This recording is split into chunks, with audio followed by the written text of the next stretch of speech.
I know as SEOs, we run into a lot of talk about accessibility, but recently I ran into this article on just like some basic tips of things that as SEOs, we should just keep in mind when making some recommendations.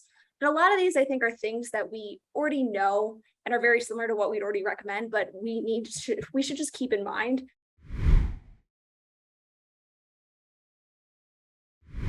So things like title tags should accurately describe topic and purpose.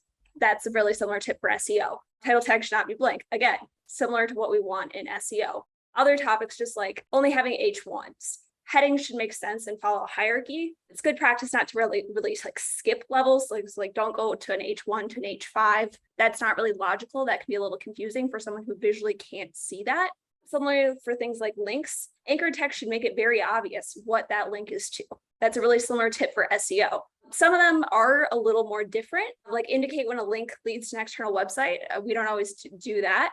Anchor text should be unique from other anchor text on the page. I think sometimes we're all guilty of when there's a series of really related keywords like other blogs with similar variations, we'll link there. That might not be something that is necessarily obvious to someone using an accessibility device, but something to think about.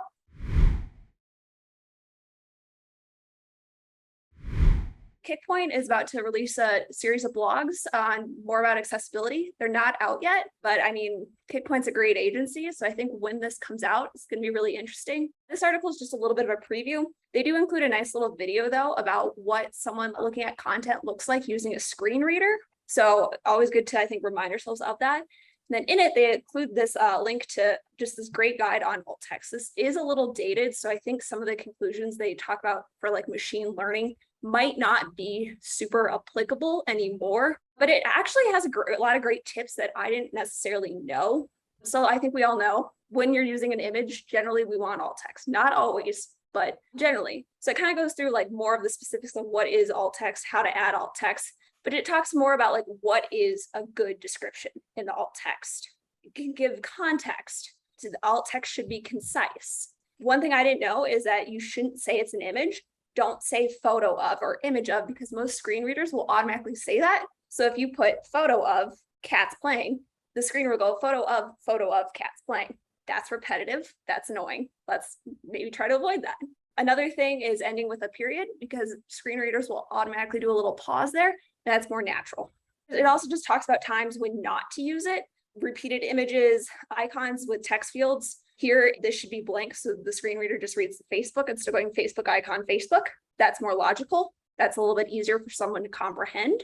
Similar with like menus, images and links. And then it also talks about like when to skip items like decorative images. This image back here shouldn't have an alt text because it's just a decorative background. General one tip they give is if you put words over the image, those words should just be what the screener should focus on, not the alt text on that image.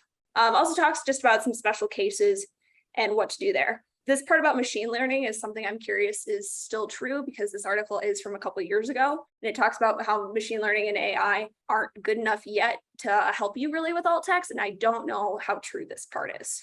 But I think the rest of the article has some really just nice tips that we can keep in mind when we're recommending alt text.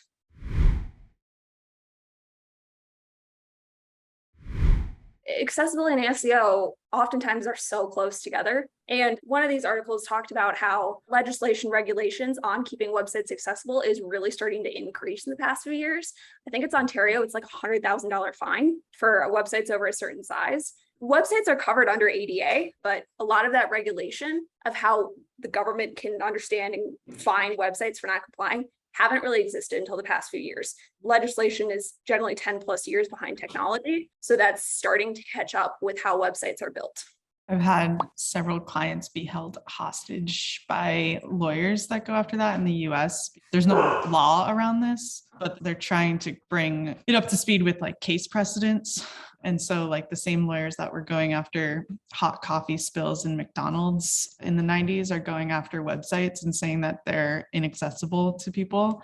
They went after like government websites first to try to hit those. And then like small and mom and pop businesses got hit with these huge lawsuits. There's more like case precedent. So once it does get to the judge, like they can, argue that there's precedence to hold them to that lawsuit, but they are private lawsuits going after money rather than like trying to find someone because of an act or something like that so far. We actually had a client, they got sued and they decided to settle, and to settle was like $20,000, I think. So it was a lot of money. It was a lot cheaper than fighting it, but did some research for them and found that most of these cases are from one or two law firms who just do this to everybody.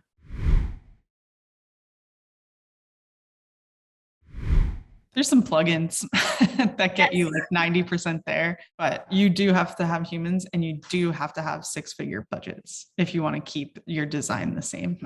If you're redesigning a site with like W3C 2.0 compliance, then you can get it built for not as much of investment over what you would typically do for a website build, but retrofitting accessibility to an existing site, it just becomes a really big project.